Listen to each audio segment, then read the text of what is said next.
దేవుని యొక్క వాత్సల్యం, కనికరం, కృపను బట్టి మనందరినీ దేవుడు కాపాడి ఆయన ఆరాధించడానికి ఇచ్చిన శ్రేష్టమైన సమయాన్ని బట్టి తండ్రి అయిన దేవునికి మనందరి తరపున యేసుక్రీస్తు నామములో కృతజ్ఞతాస్తుతులు చెల్లిస్తూ గడిచిన వారం మనం విగ్రహార్పితమైనవి తినవచ్చా అనే అంశాన్ని మాట్లాడుకుందాం. తినొచ్చు అంటారా, తినకూడదంటారా? మీకేం అర్థమైంది? తినొచ్చు, ప్రార్థన చేసుకొని తినొచ్చు. గంటన్నర మాట్లాడటం జరిగింది. అయినా అందులోనే కొన్ని అనుమానాలు కొంతమంది వ్యక్తం చేశారని విన్నాను.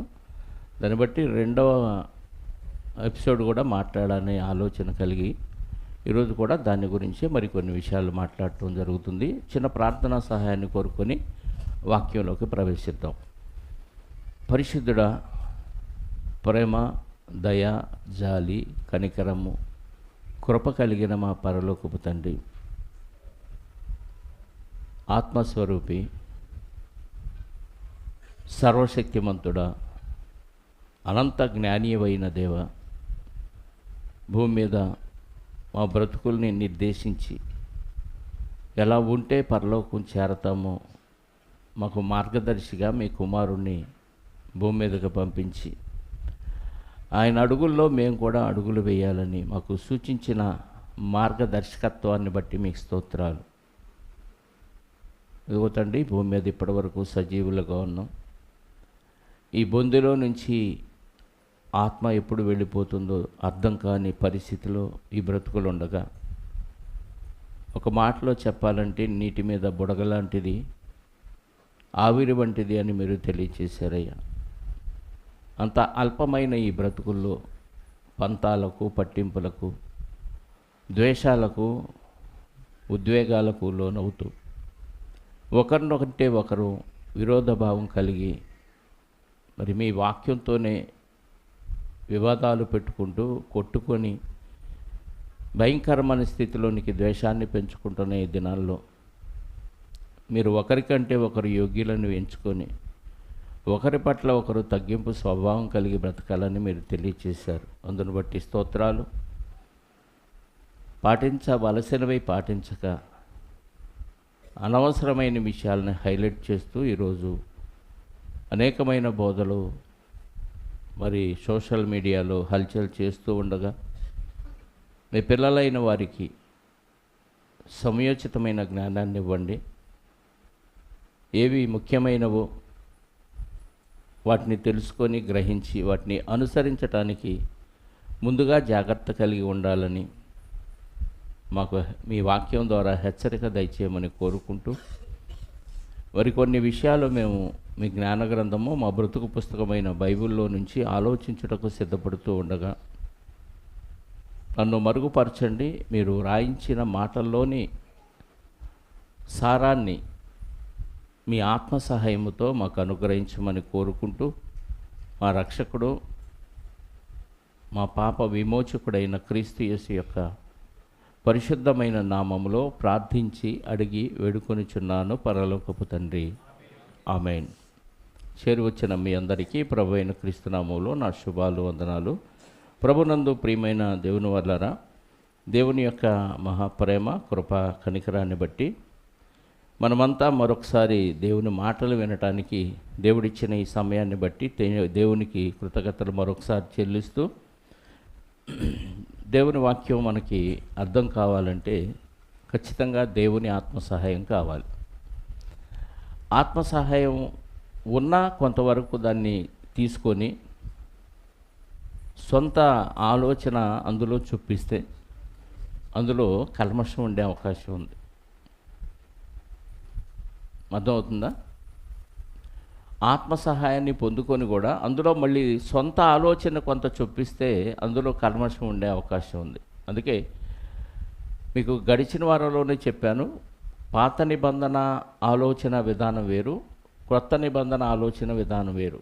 పాత నిబంధన పద్ధతులు శరీర సంబంధమైనవి, కొత్త నిబంధన పద్ధతులు ఆత్మ సంబంధమైనవి. అందుకే చెప్పాను, ఆ యోహాను సువార్త 6:63లో ఆయన మాటలు ఆత్మయు జీవమునై ఉన్నవి. ఆయన మాటలు ఆత్మయు జీవమునై ఉన్నవి. శరీరానికి సంబంధించినవి యేసుక్రీస్తు వారు బోధించలేదు. కాబట్టి వాక్యం మనకు అర్థం కావాలంటే ఖచ్చితంగా ఆత్మ సహాయంతోనే మనం వాటిని వివేచించాలి. అందుకే కొరింథీయులకు రాసిన మొదటి పత్రిక 2వ అధ్యాయము కొన్ని మాటలు మనం చదువుకుందాం ప్రియులారా. 12వ వచనం నుండి. కొరింథీయులకు రాసిన మొదటి పత్రిక 2వ అధ్యాయము 12వ వచనం నుండి చదువుదాం. దేవుని వలన మనకు దయచేయబడిన వాటిని తెలుసుకొనుటకై, ఇప్పుడు జాగ్రత్తగా వినండి, దేవుని వలన మనకు దయచేయబడిన వాటిని తెలుసుకొనుటకై మనము లోక సంబంధమైన ఆత్మను కాక, లౌకికాత్మ అంటే లోక సంబంధమైన ఆత్మను కాక, దేవుని యొద్ద నుండి వచ్చు ఆత్మను పొంది ఉన్నాము. అంటే దేవుని సంగతులు మనకు తెలియాలంటే ఏ ఆత్మ కావాలి? లోక జ్ఞానం తెలియాలంటే ఏ ఆత్మ కావాలి? లోకంలో నాలెడ్జ్ ఉంది కదా, విజిటమ్ అంటారు, నాలెడ్జ్ అంటారు. లోక సంబంధమైన జ్ఞానం తెలియాలంటే లోక సంబంధమైన ఆత్మ, యుగ సంబంధమైన దేవత, ఆ ఆత్మ ఉంటే సరిపోతుంది, లోక జ్ఞానం పుష్కలంగా ఉంటుంది. కానీ దేవుని సంగతులు తెలియాలంటే ఖచ్చితంగా పరలోకము నుండి వచ్చే దేవుని ఆత్మను మనము పొంది ఉన్నాము. మనుష్య జ్ఞానము నేర్పు మాటలతో కాక ఆత్మ సంబంధమైన సంగతులు, సంబంధమైన సంగతులతో సరిచూచుచు ఆత్మ నేర్పు మాటలతో వీటిని గూర్చియే మేము బోధించుచున్నాము. ఏ సంగతులతో ఆలోచించాలి? ఆత్మ సంబంధమైన సంగతులతో సరిచూడాలి. ఆత్మ సంబంధమైన సంగతులు శరీర సంబంధమైన సంగతులతో సరిచూడకూడదు. అందుకే చెప్పాడు పౌలు గారు ఖచ్చితంగా ఆత్మ సంబంధమైన సంగతులతో సరిచూచుచు ఆత్మ నేర్పు మాటలతో వీటిని గూర్చియే మేము బోధించుతున్నాము. ప్రకృతి సంబంధమైన మనుష్యుడు దేవుని ఆత్మను అంగీకరింపడు, ఆత్మ విషయములను అంగీకరింపడు. అవి అతనికి వెర్రితనముగా ఉన్నవి, అవి ఆత్మానుభవము చేతనే వివేచింపదగును గనుక అతడు వాటిని గ్రహింపజాలడు. నువ్వెన్ని చెప్పినా వాళ్ళకి అర్థం కాదంతే. ఎందుకంటే ప్రకృతి సంబంధమైన మనుషులు, ప్రకృతిని ఆరాధించే మనుషులు. ఈరోజు ఈ పాఠానికి నేను పెట్టిన టైటిల్ ఏంటంటే, బలహీనమైన మనస్సాక్షి కలిగిన వారు విగ్రహార్పితమైన పదార్థాలు తినరు, వారి మనస్సాక్షి వాత వేయబడినదని వాక్యం ద్వారా గ్రహించాను. మనం ఆలోచిద్దాం. గలతీ పత్రిక ఇంకా 5వ అధ్యాయం 25-26 వచనాలు. గలతీలకు రాసిన పత్రిక 5వ అధ్యాయము 25-26 వచనాలు. మనము ఆత్మననుసరించి జీవించువారమైతిమా, ఆత్మననుసరించి క్రమముగా నడుచుకుందాం. ఒకరినొకరు వివాదములకు రేపకయు, ఒకరి యందొకరము అసూయపడకము, వృధాగా అతిశయపడకయు ఉందుము. ఏమంటే ఆత్మను అనుసరించి నడుచుకునేవాళ్ళు ఒకళ్ళ మీద ఒకళ్ళకి ద్వేషం ఉండదంట, ఒకళ్ళ మీద ఒకళ్ళకి వివాదాలు రేపరంట. ఇప్పుడు వివాదం ఒక విషయంలో రేపామంటే అర్థం ఏంటి? ఆత్మను అనుసరించట్ల. మరి దేన్ని అనుసరిస్తున్నారు? శరీరాన్ని అనుసరిస్తున్నారు. ఏమంటే ఆత్మ సంబంధమైన మాటలు ఎంత పర్ఫెక్ట్గా ఉంటాయో చూడండి. వివాదం వచ్చింది అంటే ఎంతో కొంత ఈగో ఉంది నాలో అని. నన్ను ఈ లోకంలో చాలామంది అబద్ధ బోధకులు కోకొల్లలుగా ఉన్నారు. మీకు అర్థమవుతుందా? లోకంలో సత్యం చెప్పేవాళ్ళ కంటే అబద్ధాలు చెప్పేవాళ్ళు కోకొల్లలుగా ఉన్నారు. ఘోరమైన అబద్ధాలు పచ్చిగా చెప్తున్నారు సంఘాల్లో. వాళ్ళందరినీ విడిచిపెట్టి కొంతమంది వ్యక్తుల మీదే ఏదో ఒక విషయాన్ని బట్టి వాదించుకొని గొడవలు పడుతున్నారంటే వీళ్ళు ఆత్మ సంబంధుల, శరీర సంబంధుల? వాక్యాన్ని బట్టి శరీర సంబంధులుగా ఉంది. అంటే ఆత్మను అనుసరించి నడుచుకుంటే వివాదాలు ఉండవా? ఉంటాయా? ఉండవండి. అంటే ఆత్మానుసారంగా నడుచుకోవట్లేదని అర్థం. కొత్త నిబంధనలో చక్కగా ఆత్మకు సంబంధించిన విషయాలు, ఆత్మ కల్మషం కాకుండా ఉండే విషయాలు చెప్పాడు. ఆల్రెడీ యేసుక్రీస్తు వారు సువార్తల్లో చెప్పేశాడు, వెలుపలి నుంచి లోపలికి వెళ్ళేయి మనుషుని ఏవి పరచవా. ఇక్కడ ఒక కౌంటర్ వేస్తారు చాలామంది. మొన్న వ్యాన్లో వెళ్తుంటే రాజు అడిగాడు, అన్న గన్నేరు పప్పు తిన్నావు అనుకోండి, అది పెట్టాడు అనుకోండి, బయట నుంచి లోపలికి వెళ్ళే కదా ఇవి, గన్నేరు పప్పు కానీ లేకపోతే విషం కానీ పెట్టానుకో, అపవిత్రపరచబడతావా లేదా? మంచి లాజిక్ క్వశ్చన్ కదా, ఇంటెలిజెంట్ క్వశ్చన్ ఇది. ఆ బయట నుంచి నువ్వు విషం వేసినా, గన్నేరు పప్పు వేసినా, ఇంకేదైనా శరీరానికి హాని చేసేది వేసినా ఆత్మకు అపవిత్రత వచ్చిద్దా, శరీరానికి వచ్చిద్దా? అంటే శరీరాన్ని దేవుడు కాపాడుకోమంటున్నాడా, ఆత్మను కాపాడుకోమంటున్నాడా? ఆత్మను కాపాడుకోమంటున్నాడు. మరి బయట నుంచి గన్నేరు పప్పు పెట్టు, ఇంకేదన్నా పెట్టు, లోపల బాంబులే మింగిచ్చు, శరీరం బద్దలైపోద్ది, శరీరం నాశనం అయిపోద్ది, శరీరం ఆరోగ్యం క్షీణించింది. కానీ లోపల ఉన్న ఆత్మకి అపవిత్రత అంటే నువ్వు చేసే క్రియలను బట్టి వచ్చింది తప్ప నువ్వు లోపలికేసే దానిలో అపవిత్రత లేదు. ఎందుకంటే కొత్త నిబంధనలో అన్నిటినీ శుద్ధి చేశానని క్లారిటీగా చెప్పాడు. అక్కడ యేసుక్రీస్తు వారు చెప్పిన దానిలో కానీ, పౌలు గారు చెప్పిన దానిలో కానీ విగ్రహాన్ని దేవుడితో సరిపోల్చకూడదు, అది అక్కడ చెప్పిన క్లారిటీ. ప్రకటన గ్రంథం సరిగ్గా వివరించలేదండి. అక్కడ విగ్రహానికి అర్పించినవి తినలేదు అనే ఒక మాట కూడా వచ్చింది. దాన్ని ఈరోజు మనం కొంచెం ధ్యానం చేద్దాం. 2వ అధ్యాయము 20వ వచనం. ప్రకటన గ్రంథము 2వ అధ్యాయము 20వ వచనం. అయినను మీ మీద తప్పు ఒకటి నేను మోపవలసి ఉన్నది, ఏమనగా తాను ప్రవక్తిని అను చెప్పుకొనుచున్న యెజెబెలు అను స్త్రీని నీవు సంఘంలో ఉండనిచ్చుచున్నావు. అది ఏమి నేర్పిస్తుంది సంఘంలో వాళ్ళకి? జారత్వము చేయుటకును, విగ్రహములకు బలి ఇచ్చిన వాటిని తినుటకును, అది నా దాసులకు బోధించుచు వారిని ఏమేం చేస్తుందంట? యెజెబెలు అనే స్త్రీ జారత్వం చేయటానికి, విగ్రహాలకు బలి ఇచ్చిన వాటిని తినటానికి బోధిస్తుందంట. ఇప్పుడు ఇంతకీ ఈ స్త్రీ ఏం చేస్తుంది సంఘంలో?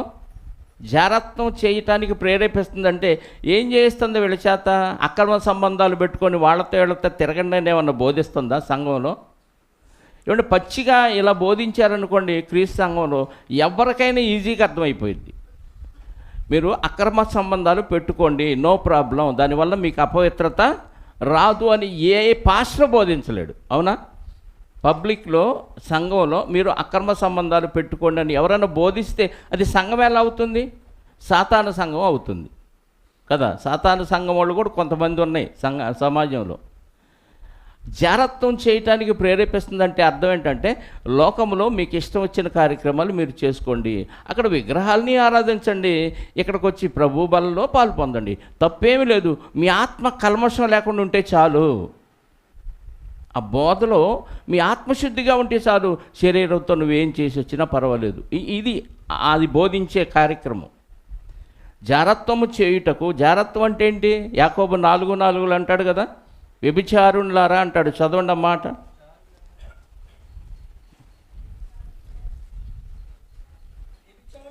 వ్యభిచారులారా, ఈ లోక స్నేహము దేవునితో వైరమని మీరు ఎరుగరా? అంటే లోకంతో ఫ్రెండ్షిప్ ఏంటంట?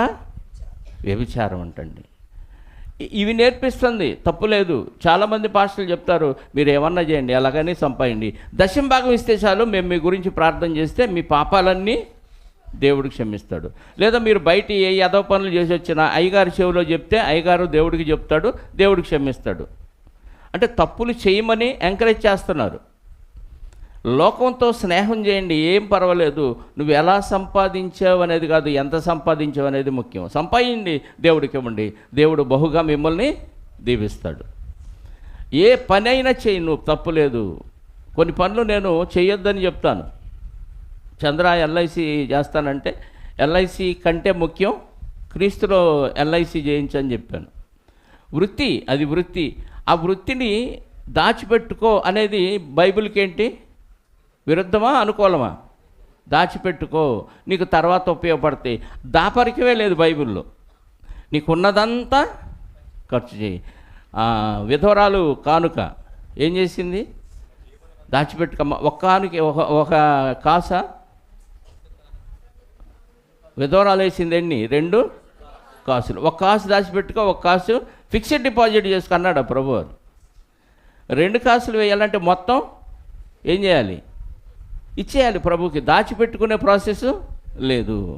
లోకంలో నువ్వు ఎలాగైనా సంపాది అని బోధించే బోధ సాతాను బోధ, యజబెలు బోధ. అది జారత్వము చేయుటకును విగ్రహములకు బలి ఇచ్చిన వాటిని తినుటకు అది నా దాసులకు బోధించుచున్నది. అంటే ఏమైనా చెయ్యి, నువ్వు అక్కడ పాల్గొను, ఈ కార్యక్రమంలో పాల్గొను. విగ్రహారాధన చెయ్యి, ప్రభు బల్లలోది పాల్గొందు.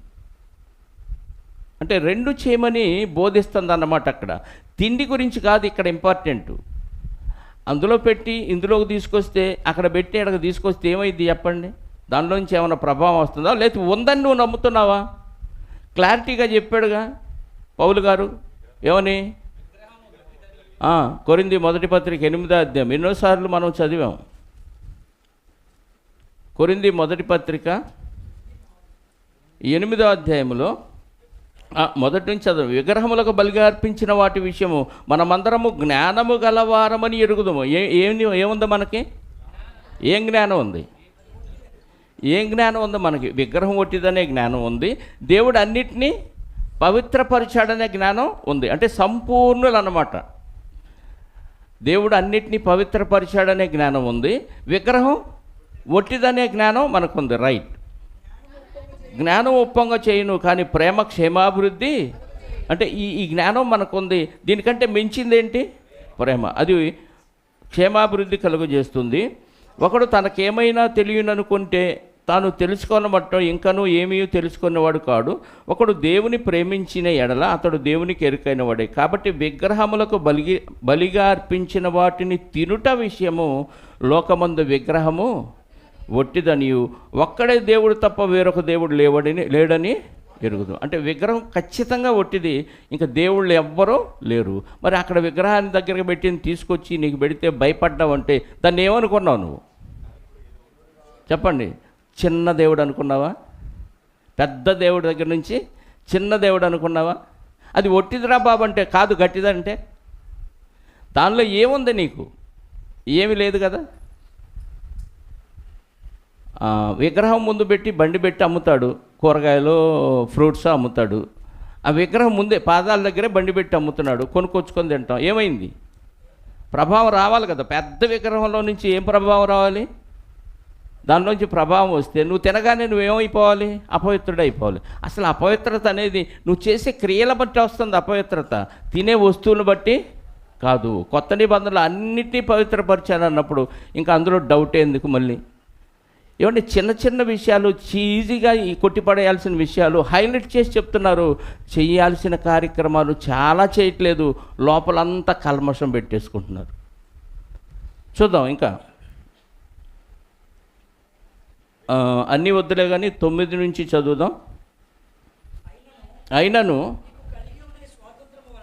9 కాదండి 7 చదువుదాం.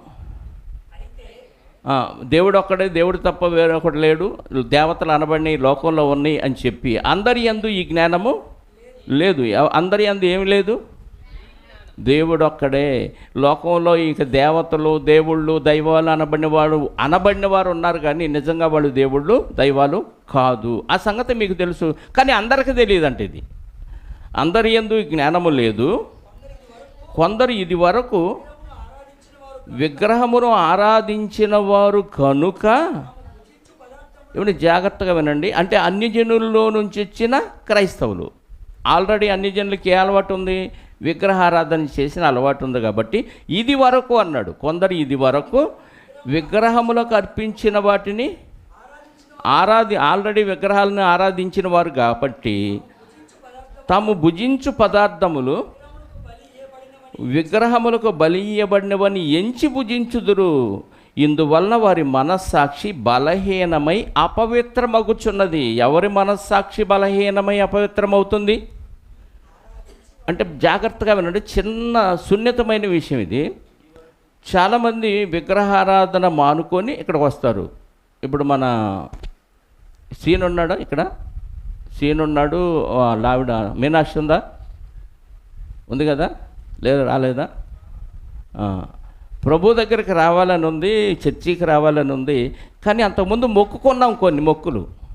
ఆ మొక్కులన్నీ తీర్చుకొని వాళ్ళతో మేము కనెక్షన్ కట్ చేసుకొని, ఎవరితో? ఆ దేవుళ్ళతో, ఆ దేవతలతో అంతకుముందు మొక్కున్నాయని కట్ చేసుకొని అప్పుడు వస్తామని అంటున్నారు. అంటే వాళ్ళు కూడా దేవతలని ఒప్పుకుంటున్నారా? ఈయనే దేవుడని ఒప్పుకున్నారా? అంటే కొంత ప్రభావం వాళ్ళలో కూడా ఉంది. దానికంటే ఈయన కొంచెం బెటరు, అంతే కదా? వాళ్ళు కూడా దేవతలు. మళ్ళీ వాళ్ళు ఏమన్నా మాకు ద్రోహం చేస్తారో, అన్యాయం చేస్తారో, కీడు చేస్తారో కాబట్టి వాళ్ళని శాంతింపజేసి ఆ మొక్కులన్నీ తీర్చుకొని అప్పుడు వద్దాం అనుకున్నారు. అలాంటి వాళ్ళు ఇక్కడికి వచ్చినప్పుడు అదే విగ్రహం దగ్గర పెట్టి నీ తిన్నావు అనుకో, ఏమనిపించింది వాళ్ళకి? ఆల్రెడీ వాళ్ళని కొంత దేవుళ్ళుగా కొంత ప్రభావం ఉన్నట్టుగా వీళ్ళు మనసులో ఉంది కాబట్టి, ఆల్రెడీ ఆ అలవాట్లు పడి ఉన్నారు కాబట్టి ఇక్కడ తింటున్నా ఏమనిపించింది? అమ్మో, అది తింటున్నాను, మళ్ళీ దేవుని సన్నిధిలో ఇది తింటున్నాను, ఏమైద్దో ఏమైద్దో ఏమైద్దో, అదే అక్కడ చెప్పింది. ఆల్రెడీ ఇంతకుముందు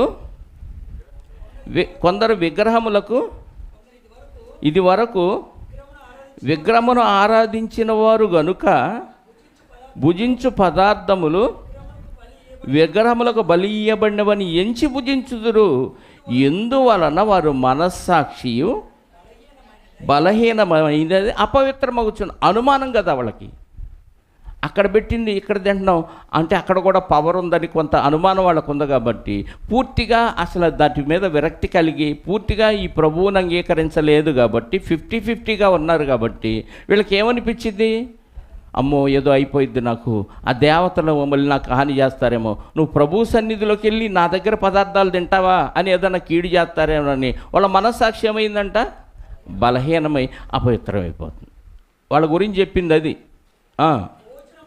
భోజనమును బట్టి దేవుని ఎదుట మనం మెప్పు పొందము. తినకపోయినందున మనకు తక్కువ లేదు, తినినందున మనకి ఎక్కువ లేదు. భోజనాన్ని బట్టి నీకు దేవుడి దగ్గర మెప్పు లేదంట. తిన్నా తినకపోయినా నో ప్రాబ్లం అంటున్నాడు. అందుకే పౌలు గారు ఏమన్నాడు? అయినను మీకు కలిగి ఉన్న ఈ స్వాతంత్రము వలన బలహీనులు ఎవరు? విగ్రహారాధన చేసి మళ్ళీ క్రీస్తులోనికి వచ్చిన వారు బలహీనులు. అలాంటి వారికి అభ్యంతరం కలగకుండా, ఎందుకంటే వాళ్ళ మనస్సాక్షి ఈజీగా బలహీనపడిపోతుంది, అపవిత్రం అయిపోతుంది కాబట్టి అలాంటి వాళ్ళ మనస్సాక్షి బలహీనమైపోకుండా మానేత్తే పోలా అంటున్నాడు. తినొచ్చు అంటే తినొచ్చు, మానేయాలి. మీకు అర్థమయ్యేటట్టు చెప్పాలంటే చికెన్లు, బిర్యానీలు, లేకపోతే ఇంకా ఏదన్నా స్వీట్స్, రకరకాల వస్తువులు ఉన్నాయి, అందరూ తినొచ్చు. కానీ రోగం వచ్చినప్పుడు ఏమంటాడు డాక్టరు?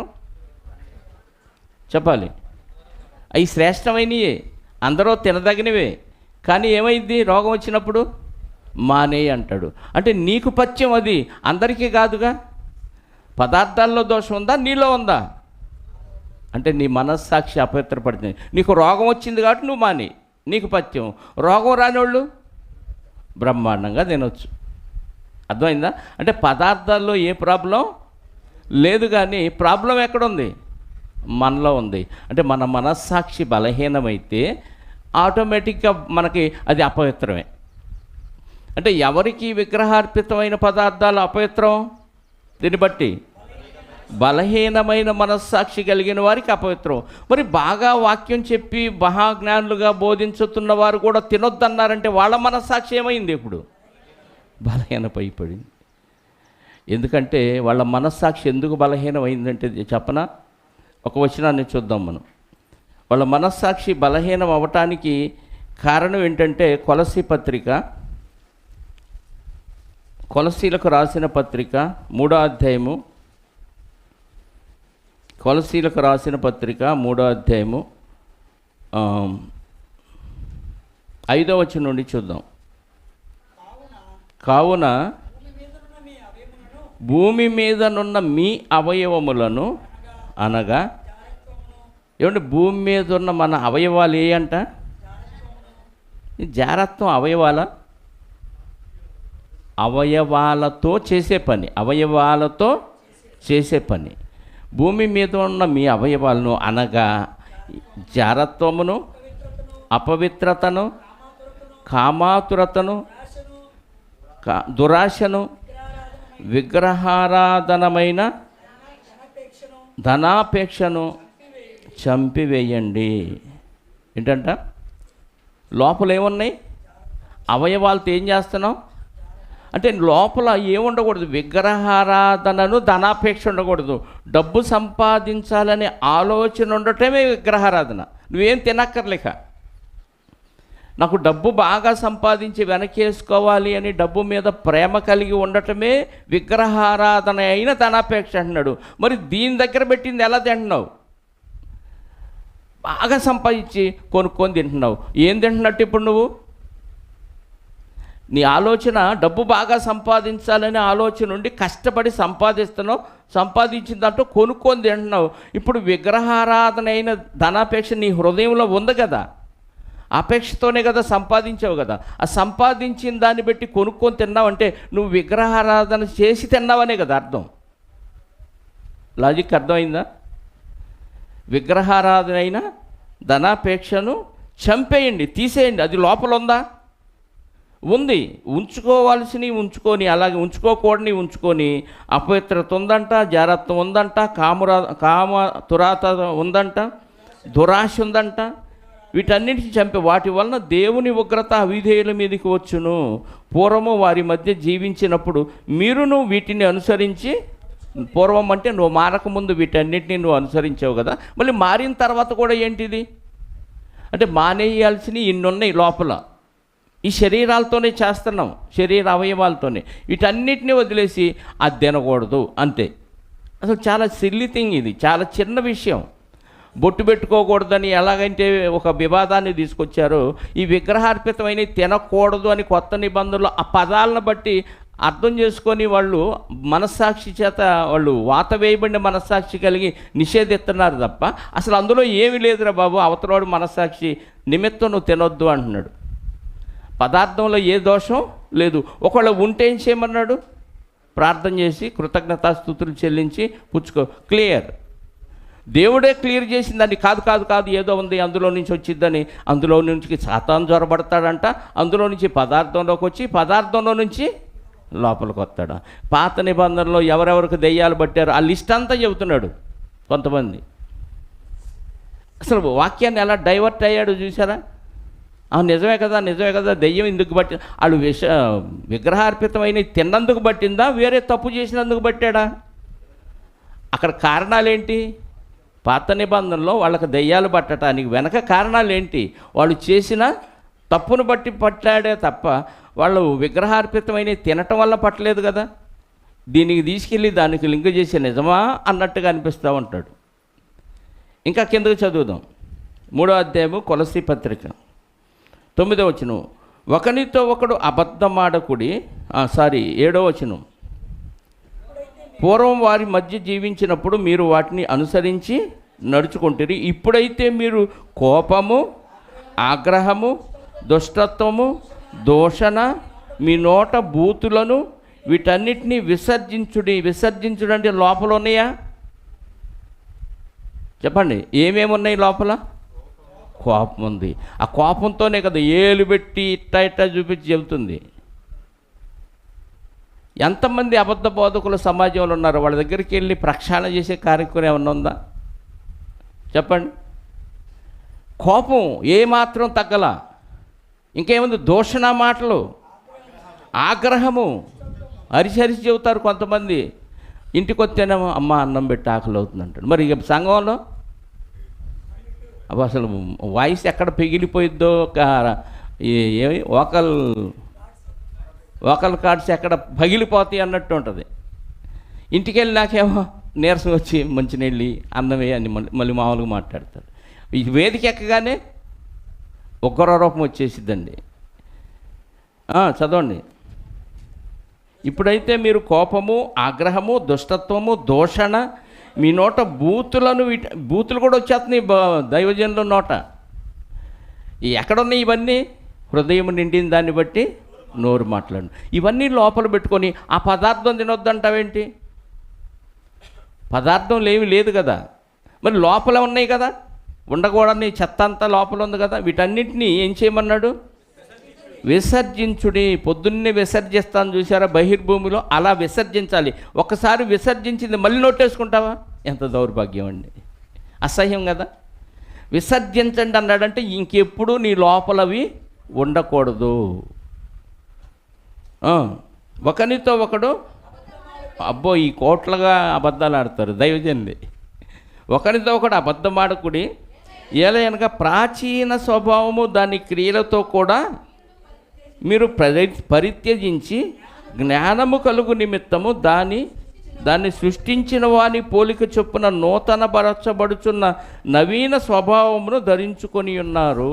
ఏం ధరించుకున్నాం అంటే క్రీస్తు స్వభావాన్ని ధరించుకున్నాం. పాతియన్నీ ఏం చేయమన్నాడు? పరిత్యజించి జ్ఞానము కలుగు నిమిత్తము దాన్ని సృజించిన వాని పోలిక చొప్పున, అంటే యేసుక్రీస్తు పోలికలో మనం నూతన పరచబడుతున్నాం. పాతియన్నీ ఏం చేయాలి? విసర్జించాలి. పాతియన్నీ విసర్జించకుండా అవి అలాగే పెట్టుకొని ఇదొద్దు అదొద్దు అని, బొట్టొద్దు, కాటుకొద్దు, విగ్రహాలకు పెట్టింది తినొద్దు ఎందుకు చెప్పాడు అక్కడ? దానికి మళ్ళీ ఒక లాజిక్ మాట్లాడతారు. 10వ అధ్యాయం కొరింథీ మొదటి పత్రిక. ఎంత క్లారిటీతో చెప్పాడండి దేవుడు, వీళ్ళకి అర్థం కావట్లేదు అంటారు మనల్ని. ఆ క్లారిటీ ఏదో వివరిద్దాం ఈరోజు. 10వ అధ్యాయము కొరింథీలకు రాసిన మొదటి పత్రిక 14 నుంచి జాగ్రత్తగా చదువుదాం.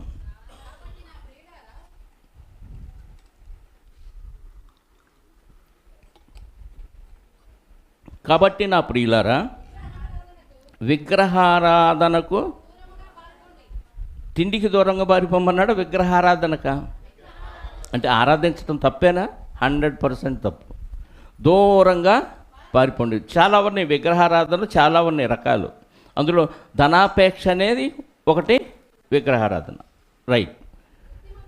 బుద్ధిమంతులతో మాట్లాడినట్టు మీతో మాట్లాడుచున్నాను, నేను చెప్పుది సంగతి మీరే. అంటే వాళ్ళు ఏం చేస్తుంటే ఈ మాట రాశాడు పౌలు గారు? విగ్రహారాధన చేస్తుంటే రాశాడా? విగ్రహానికి అర్పించింది తింటే రాశాడా? విగ్రహారాధన చేస్తే దూరంగా పారిపోండి అంటే దగ్గరకు కూడా వెళ్ళొద్దు అని అర్థం, అంతే కదా, రైట్. నేను చెప్పు సంగతి మీరే ఆలోచించుడి. మనము దీవించు ఆశీర్వచన పాత్రలోనిది త్రాగుటైనను, ఆశీర్వచనపు అన్న చోట ఏముంది? 3 ఉంది, అడుగున గిన్నె ఉంది, రైట్. తర్వాత పాత్రలోనిది తాగుట ఏముంది? ఏం చేస్తున్నాం అక్కడ? పాత్రలోని తాగాం, రొట్టె తిన్నాం, ఏం చేసాం? స్తుతించామంటే ఏం చేసాం?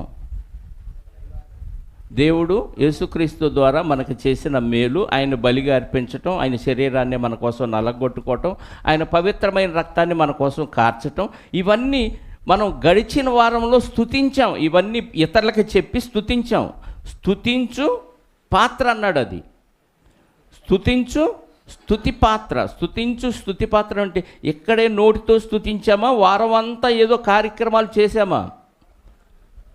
చెప్పండి. వారం అంతా దేవుణ్ణి స్తుతించే కార్యక్రమాలు బయట చేసాం. అంటే యేసుక్రీస్తు రక్షణ సువార్తను కొందరికి ప్రకటించాం, అంటే క్రియ చేసాం, అంతేనా?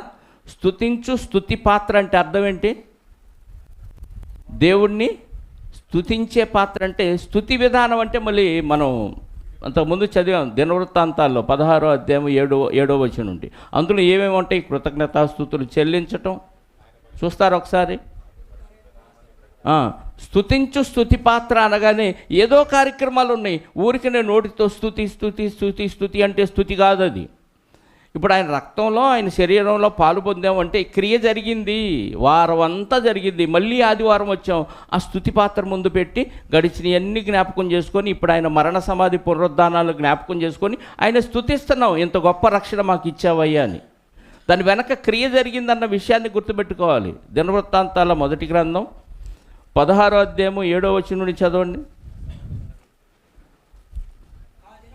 ఆ దినమందు యెహోవాను స్తుతి చేయు విచారణని ఏర్పరచి దావీదు ఆసాపు చేతికి, వాని బంధువుల చేతికి దాన్ని అప్పగించాను.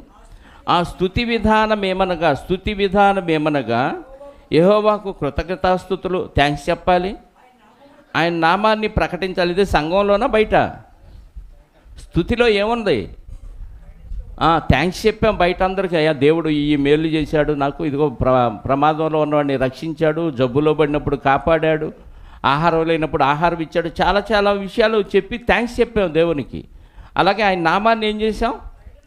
ఆ సంఘంలోకి వచ్చి ఇప్పుడు అందరికీ ప్రకటిస్తానంటే ఉదయం నుంచి సాయంత్రం దాకైనా మీటింగ్లు అయిపోవు.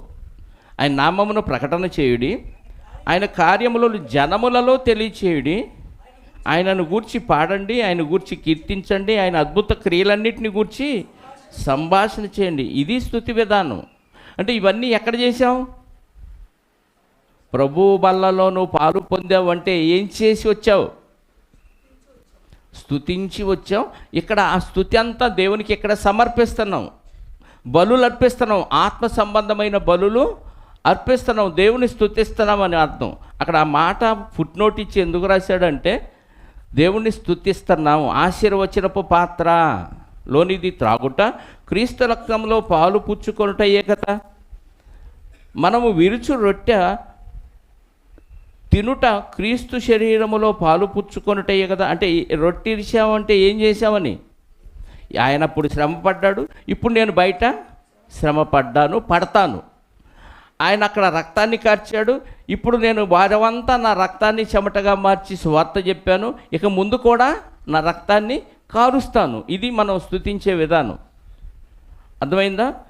ఆయన శరీరముతో పాలు పుచ్చుకొనుటే కదా. మనమందరము ఒక్కటే రొట్టెలో పాలు పుచ్చుకొనుచున్నాము.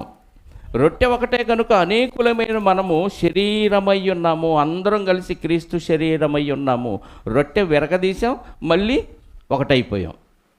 క్రీస్తు శరీరమై ఉన్నాము.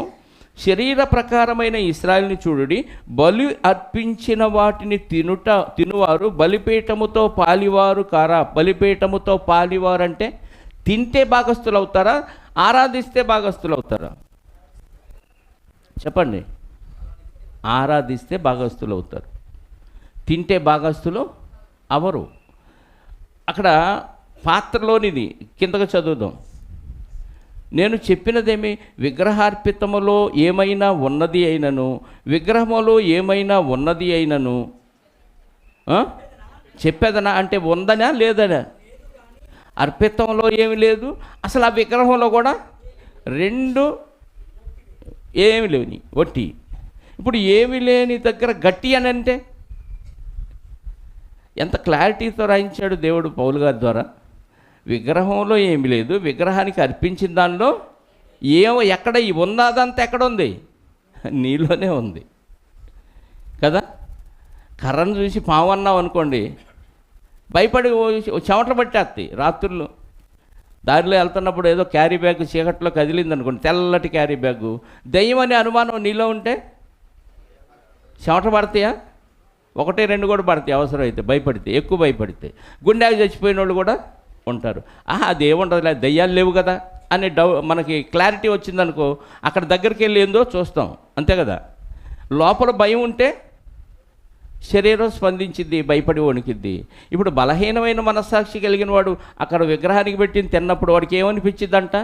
ఓమో, విగ్రహానికి పెట్టింది తిన్నానే, నాకేమన్నా అయిపోయిద్దామంటే వాడికి మనసులో ఏముంది? విగ్రహం పట్ల అందులో ఏదో పవరు ఉందనే ఒక అనుమానం ఉంది. కాబట్టి వాళ్ళ మనస్సాక్షి బలహీనమైంది. కాబట్టి అలాంటి వాళ్ళ దగ్గర జాగ్రత్త అన్నాడు. ఇప్పుడు యేసుక్రీస్తు పాత్రలోనిది, విగ్రహాల పాత్రలోనిది మీరు పాలు పొందకూడదు అన్నాడంటే వాళ్ళు ఏం చేస్తున్నట్టు? అక్కడ ఓన్లీ పదార్థాలు తిని వచ్చేస్తే నో ప్రాబ్లం.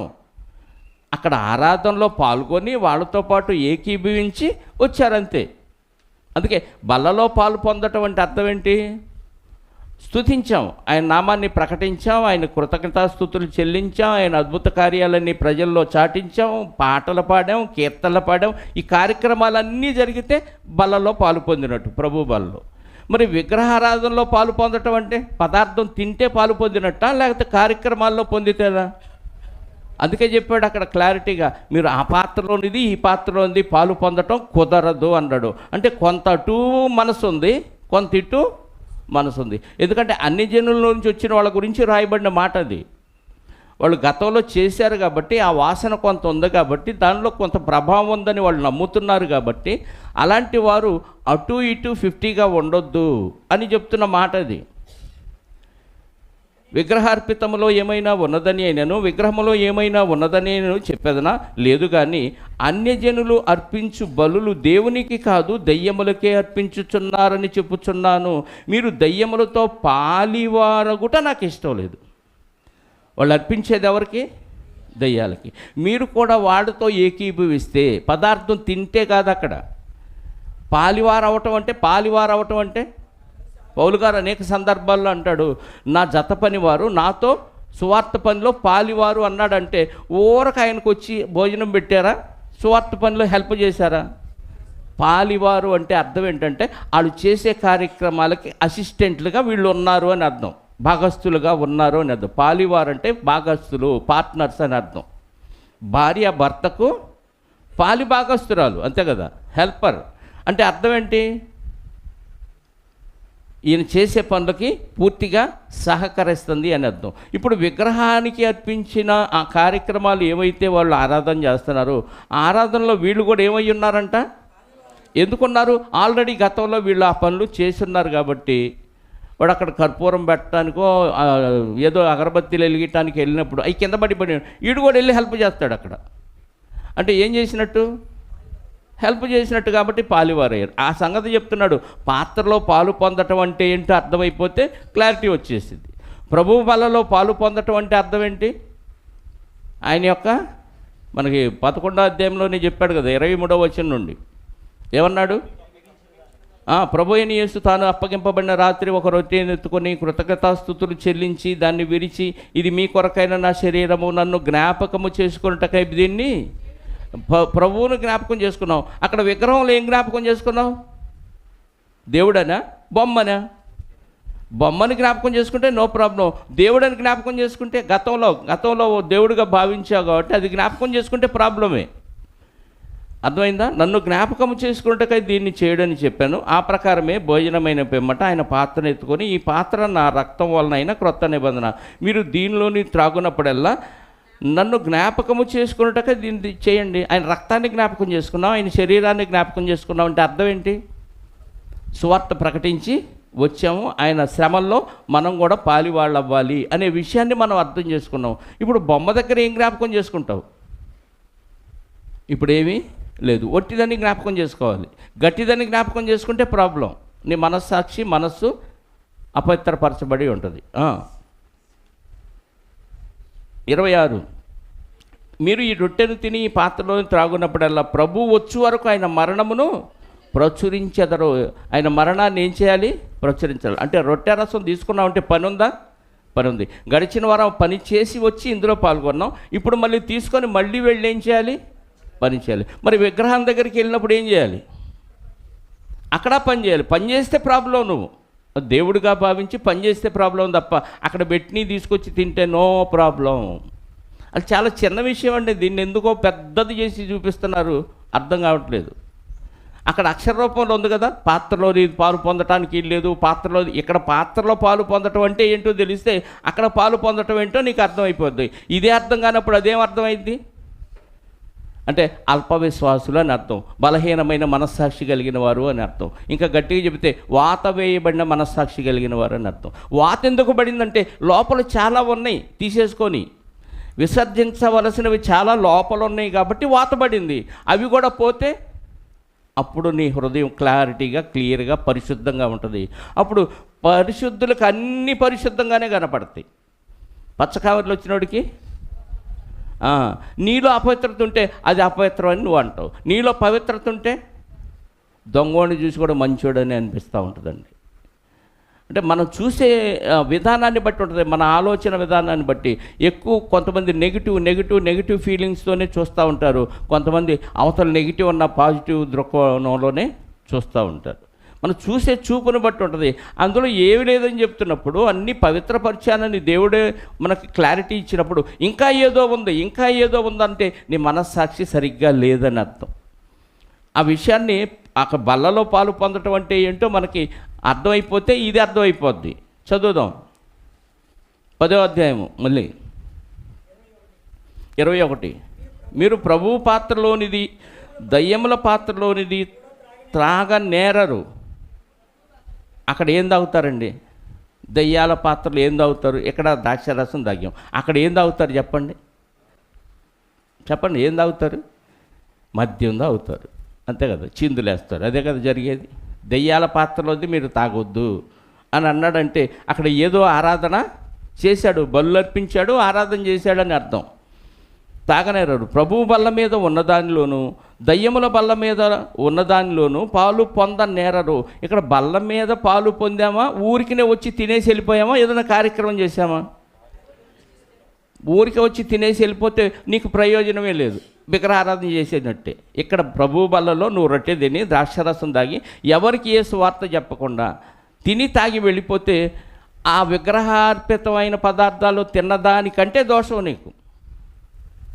ఎందుకంటే ప్రయోజనం లేదుగా. దాన్ని రొట్టెగానే తిన్నావు, దాన్ని ద్రాక్షరసంగానే త్రాగావు. అది ప్రభు శరీరం అని వివేచించలేదు, అది ప్రభు రక్తం అని వివేచించలేదు. అలా వివేచించినప్పుడు ఇందులో పాలు పొందినా నువ్వు విగ్రహారాధన చేసినట్టే. అర్థమైందా? సువార్త ప్రకటించి ఆయన మరణము, ఆయన వచ్చు వరకు ఆయన మరణమును 11వ అధ్యాయంలో చెప్పాడు కదా, మీరు ఈ రొట్టెను తిని ఈ పాత్రలోని త్రాగునప్పుడల్లా 26వ వచనం 11వ అధ్యాయము, ప్రభు వచ్చు వరకు ఆయన మరణమును ప్రచురించుదురు. కాబట్టి ఎవడు అయోగ్యముగా ప్రభువు యొక్క రొట్టెను తినునో లేక ఆయన పాత్రలోని త్రాగునో వాడు ప్రభువు యొక్క శరీరమును గూర్చి అపరాధియగును. విగ్రహానికి పెట్టింది వచ్చి తింటేనే నువ్వు అపవిత్రుడు కాదు నాయన. నువ్వు ప్రభువు బల్లలో తిన్నా నువ్వు అపవిత్రుడివే. ఇదేంటి కొత్త టెస్ట్? నువ్వు ఎవరికీ ప్రకటించకుండా, సువార్త ఎవరికీ చెప్పకుండా ఇందులో రొట్టెలో రసంలో చేయి వేసి వెళ్తే నువ్వేమైపోయావో తెలుసా? అయోగ్యంగా చేయి వేసావంటున్నాడు. అక్కడ అయోగ్యత కాదు, ముందు ఇక్కడే అపరాధం చేస్తున్నావు. నువ్వు విగ్రహార్పితమైంది తిన్నట్టుగా తింటున్నావు. ఇది ప్రభువుని ఆరాధించలా, ప్రభువుని స్తుతించలా, ప్రభువుని గణపరచలా, సువార్త ఎవరికి ప్రకటించలా, అయోగ్యంగా చేయి వేసావంటే నువ్వు ఏ పని చేయకుండా సోమరిగా వారమంతా ఉండి ఆ బలలో చేయి వేసావన్నమాట. అపరాధి అవుతాడంటున్నాడు అక్కడ క్లారిటీగా. ప్రభు యొక్క శరీరమును గూర్చి రక్తమును గూర్చి అపరాధి అగును. కాబట్టి ప్రతి మనుషుడు తన్ను తాను పరీక్షించుకొనవలను. అలాగూ చేసి ఆ రొట్టెను తిని ఆ పాత్రలోనిది త్రాగవలను.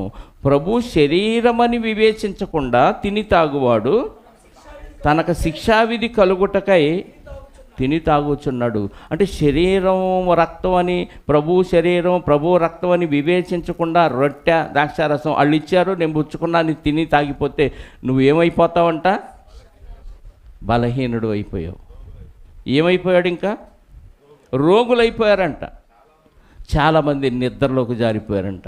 అంటే అక్కడికి వెళ్ళి తింటే అపవిత్రుడు అవటం తర్వాత సంగతి, ముందు ఇక్కడే అపవిత్రత తెచ్చుకుంటున్నారు. మనం తెలియకుండానే అపవిత్రతలోకి వెళ్ళిపోతున్నాం. అందుకే పరీక్షించుకో, ఈ వారం ఎవరికైనా ప్రకటించానా లేదా. ప్రకటించకపోతే అయ్యా ఈ వారం అన్నా ప్రకటిస్తానని మళ్ళీ క్షమాపణ అడిగి ఆ బల్లలో పాలు పొంది వచ్చే వారం దేవుడు బతికిస్తే ప్రకటించు. అసలు ఏది ప్రకటించకుండా అయోగ్యంగా చేయి వేస్తే దానికంటే ప్రమాదం ఇక్కడ నీకు జరుగుతుంది కదా. దీన్ని వదిలేసి నువ్వెవరైనా ప్రకటించి తిన్నావా లేదా అనే విషయాన్ని వదిలేసి అక్కడ పెట్టింది ఏదైనకూడదు, ఎక్కడ పెట్టింది ఏదనకూడదు, దేవుడు వేసేస్తాడు, తోలు తెస్తాడు. ఈ డైలాగులు ఏంటండి? తీతు పత్రిక 1వ అధ్యాయం 15వ వచనం,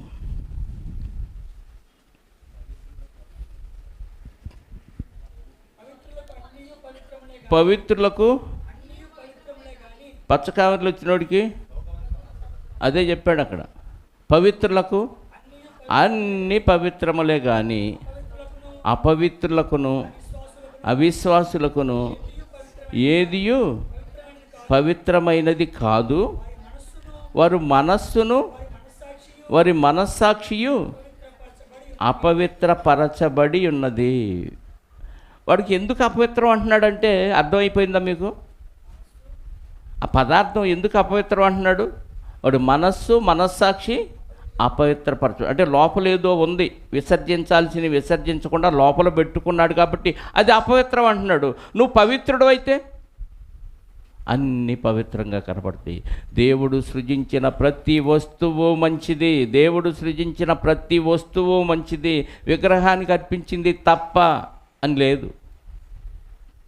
అక్కడ ఎందుకు చెప్పాడు ప్రకటన గ్రంథంలో?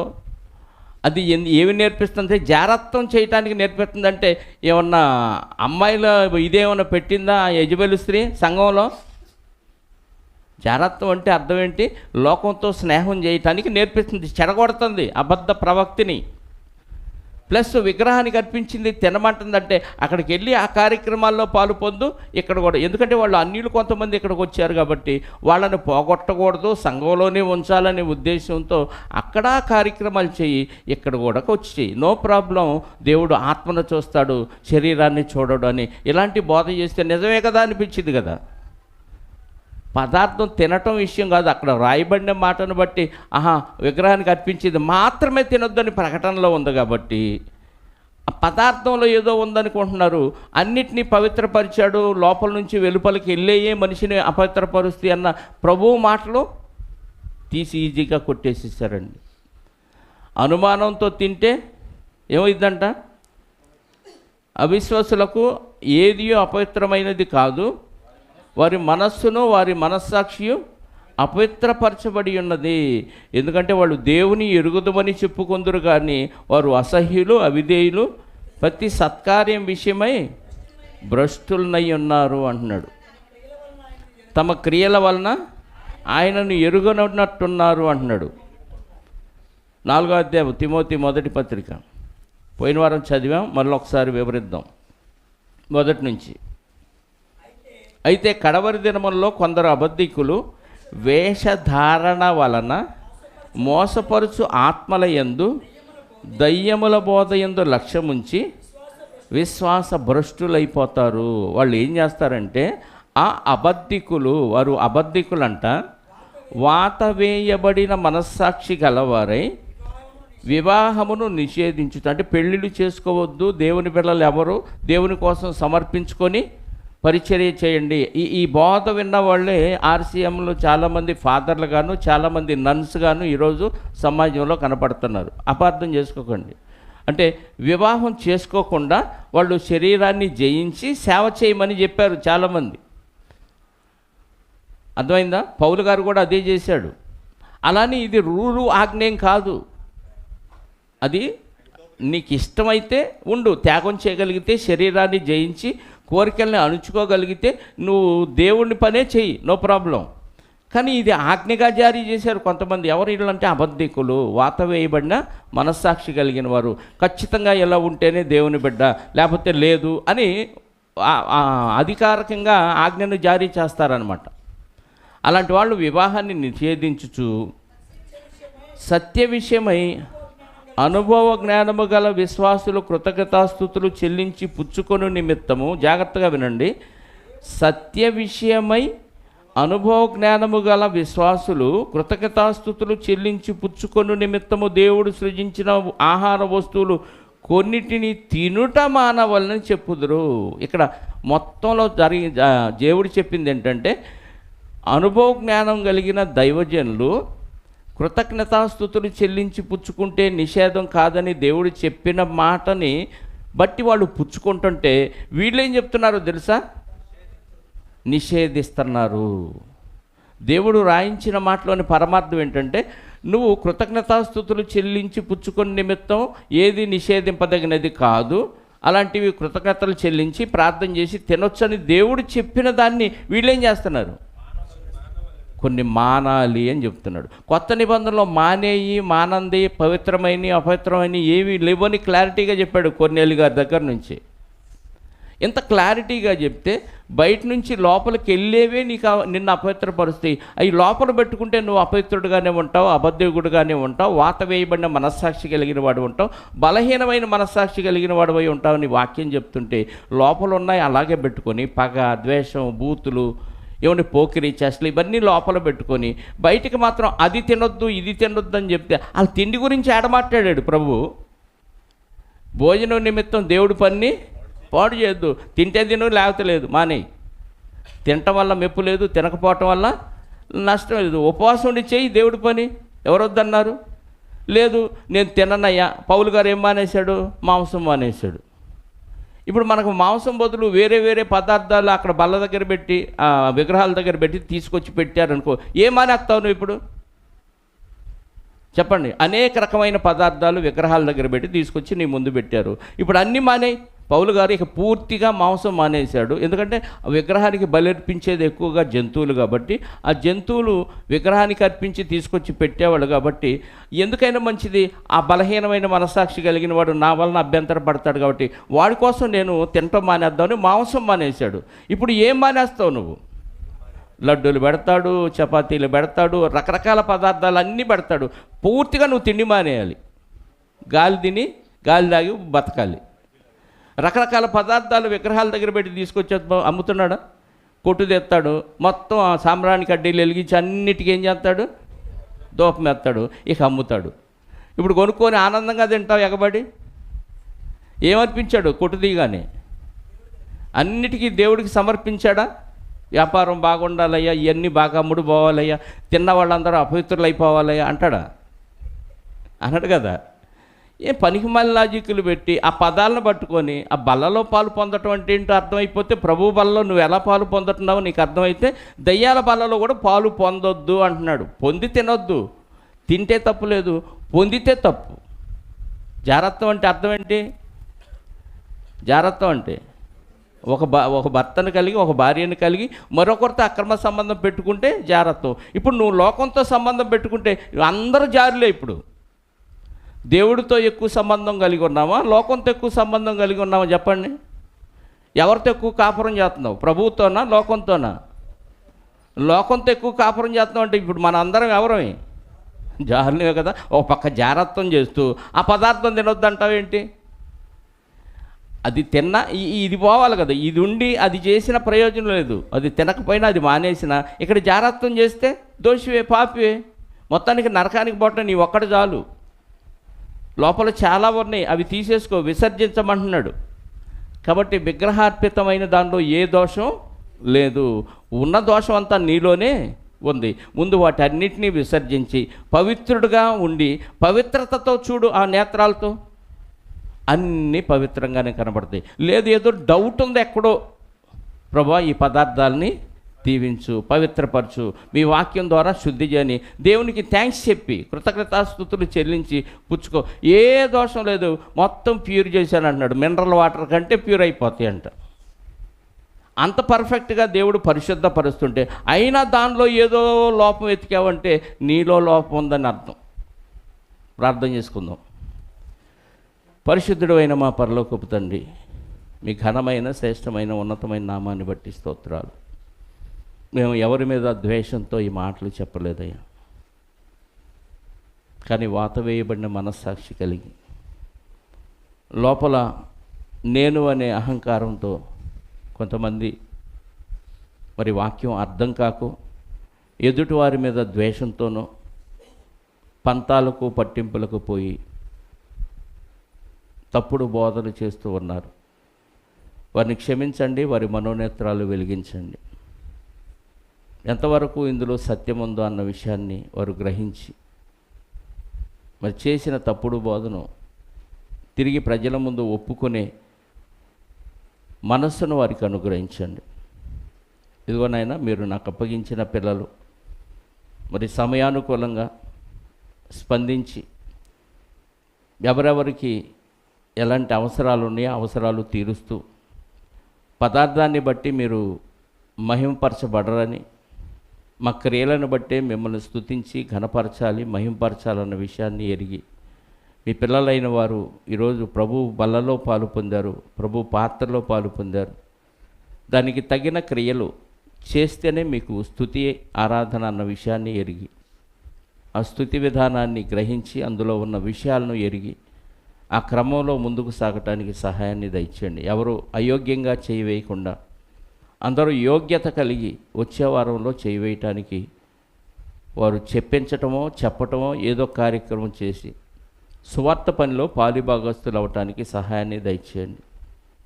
ఆత్మ సంబంధమైన సంగతిలో ఆత్మ నేర్పు మాటలతో గ్రహించే మనస్సును మాకు అనుగ్రహించినందుకు మీకు స్తోత్రాలు, కృతజ్ఞతాస్తుతులు మీ కుమారుడైన క్రీస్తు ద్వారా చెల్లిస్తూ, ఎత్తబడిన వాక్యం దుష్టుడు ఎత్తుకొని పోకుండా, ఇందులో కూడా వంకలు చూడకుండా సత్యాన్ని గ్రహించే మనసును ఈ మాటలు విన్న మీ పిల్లలకు అనుగ్రహించమని కోరుకుంటూ, వచ్చిన వారందరిని బట్టి స్తోత్రాలు. తిరిగి ఎవరి గృహాలకు వారిని సురక్షితంగా చేర్చండి.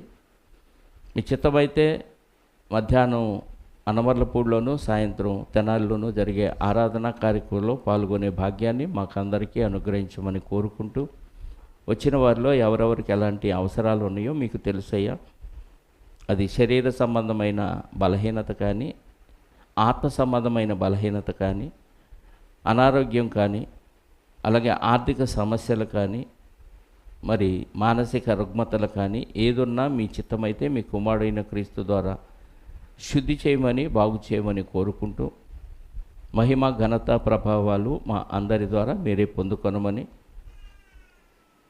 గడిచిన వారంలో జరిగించిన ప్రతి కార్యక్రమాన్ని బట్టి కూడా మీ కృతజ్ఞతాస్తుతులు చెల్లిస్తూ, మా రక్షకుడు అపరంజిని పోలిన పాదాలు కలిగిన మా ప్రభు అయిన యేసుక్రీస్తు వారి పరిశుద్ధ నామములో ప్రార్థించి అడిగి వేడుకొనుచున్నాను పరలోకపు తండ్రి, ఆమేన్.